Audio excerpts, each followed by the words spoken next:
साफ हवा के लिए दिल्ली वालों का संघर्ष लगातार जारी है। दिल्ली एनसीआर में एयर क्वालिटी इंडेक्स का स्तर 400 के पार पहुंच चुका है, यानी हवा की हालत गंभीर है। प्रदूषण को काबू करने में सरकारी कोशिशें लगातार जारी हैं। अब तक 54,000 गाड़ियों पर जुर्माना लगाया जा चुका है। जगह जगह एंटी स्मॉग गन तैनात हैं। पानी का छिड़काव किया जा रहा है। बावजूद इसकी धुंध और धुएं की वजह से राजधानी स्मॉग की चादर में लिपटी हुई है।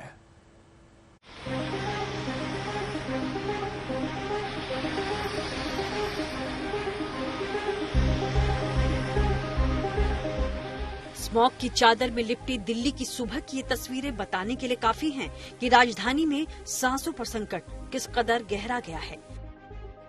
सेहत को दुरुस्त रखने के लिए सुबह की सैर जरूरी है, लिहाजा लोग सुबह सुबह कर्तव्य पथ पर मॉर्निंग वॉक भी कर रहे हैं। लेकिन साफ हवा तो मयस्सर ही नहीं, तो सेहत दुरुस्त रहे कैसे?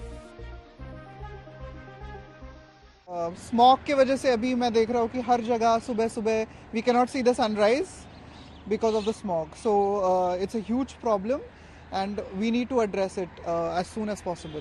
पोल्यूशन से तब परेशानी हो रहा है आदमी को, क्या है वही बीमारी का ये है, सांस लेने में दिक्कत हो रहा है।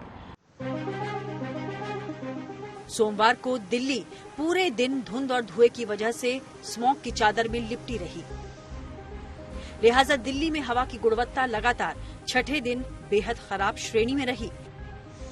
एयर क्वालिटी इंडेक्स बेहद खराब श्रेणी में उच्च स्तर पर रहा। केंद्रीय प्रदूषण नियंत्रण बोर्ड के आंकड़ों के अनुसार सुबह 9 बजे AQI 373 दर्ज किया गया, जबकि 24 घंटे का औसत AQI शाम 4 बजे 381 दर्ज किया गया। वहीं 17 इलाकों में AQI 400 से अधिक होने की वजह से हवा की हालत गंभीर बनी रही।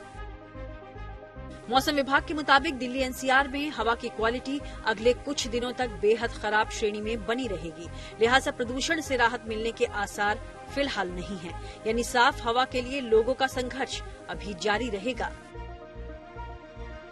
प्रदूषण से जो हम लोग सोचते हैं कि लंग्स डैमेज हुए, सांस आने की दिक्कत हुई, पर जो ज्यादा तक जो डेथ्स हैं, मृत्यु होती है, परमानेंट डैमेज है, वो हार्ट में डैमेज होना और ब्रेन में स्ट्रोक होना।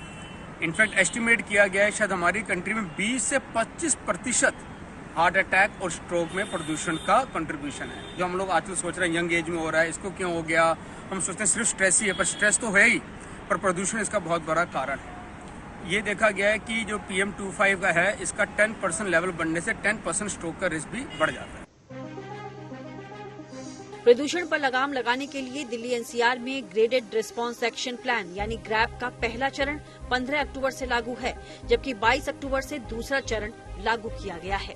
ग्रैप मॉनिटरिंग कंट्रोल रूम 15 अक्टूबर से ही सक्रिय है। समय समय पर सरकार और भी सख्ती बरत रही है। दिल्ली एनसीआर में हवा की गुणवत्ता सुधारने के लिए बनी केंद्रीय समिति ने रविवार को 56 निर्माण स्थलों को बंद करने का आदेश दिया। नियमों का उल्लंघन करने वाले 597 स्थलों पर जुर्माना लगाया गया। 15 अक्टूबर से लेकर 31 अक्टूबर के बीच 54,000 से ज्यादा वाहनों पर जुर्माना लगाया गया और 3,900 पुराने वाहनों को जब्त किया गया। सड़क पर धूल को नियंत्रित करने के लिए सफाई मशीनें, पानी का छिड़काव करने वाली मशीनें और एंटी स्मॉग गन का भी इस्तेमाल किया जा रहा है।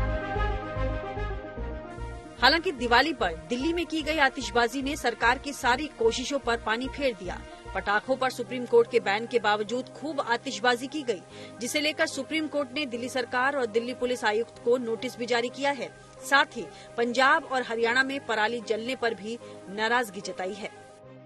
तो सुप्रीम कोर्ट ने बहुत संगीन नोटिस लिया है इस पे कि जो फायर क्रैकर का बैन था कि जो पटाखे बंद किए जाएं, वो बैन इन्फोर्स दिल्ली में नहीं हुआ और दिल्ली में बहुत ज़्यादा पटाखे चले हैं और उससे जहाँ पे जो पोल्यूशन है और बहुत ज़्यादा बढ़ी है। कमिश्नर ऑफ पुलिस को नोटिस इशू किया है सुप्रीम कोर्ट ने कि वो आके एफिडेविट फाइल करें। प्रदूषण के खिलाफ सरकारी जंग तो जारी रहेगी, लेकिन आपकी सेहत आपके हाथों में है, तो जितना मुमकिन हो प्रदूषण से खुद को दूर रखें। मास्क और एयर प्योरीफायर का इस्तेमाल करें ताकि आपकी सांसों पर संकट न आए। दिल्ली से संजय शर्मा के साथ bureau report, good news today.